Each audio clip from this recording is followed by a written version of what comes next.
இல்லைங்க. நான் பாட்டு பாட தெரியாது நினைச்சியா? என்ன பாட்டு? நீ உன் கணவனை நினைத்து 5 பாட்டு பாடின, நான் என் மனைவியை நினைச்சு ஒரே பாட்டுல கைதிட்டு வாங்கிடுவேன். இங்க இருக்க எல்லா ஆண்களுமே அவங்க மனைவியை நினைச்சு பாடுற ஒரே பாட்டு ஆண்களுடைய தேசிய கீதம் ஒண்ணு இருக்கு. நான் பாடமா? ஒரே பாட்டு தான். எல்லா ஆண்களும் அவங்க மனைவியை நினைச்சு பாடுற பாட்டு. எல்லாரும் கை தட்டுவாங்களா? எல்லாரும் கைதட்டும் பாடுவாங்க. கலெக்டரா இருந்தா கூட இந்த பாட்டு தான் போடுவார். கவர்னரே இந்த பாட்டு தான் பாடுவார். அப்படி என்ன பாட்டு? அவ்வளவு தூரம் உன்னதமான பெண்களுக்காகவே ஆண்கள் பாடக்கூடிய பாடல் வச்சிருக்கேன். லைட்டா எக்கோ வாய்ப்பு இருந்தா கொடுங்க. அருமையான பாடல், எல்லா ஆண்களுக்காக பாடுறேன். கைதட்டோட ரசிப்பாங்க பாருங்க.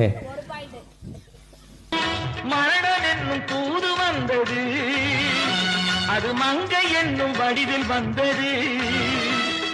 சொர்க்கமாக நான் நினைத்தது இன்று நரகமாக மாறிவிட்டது.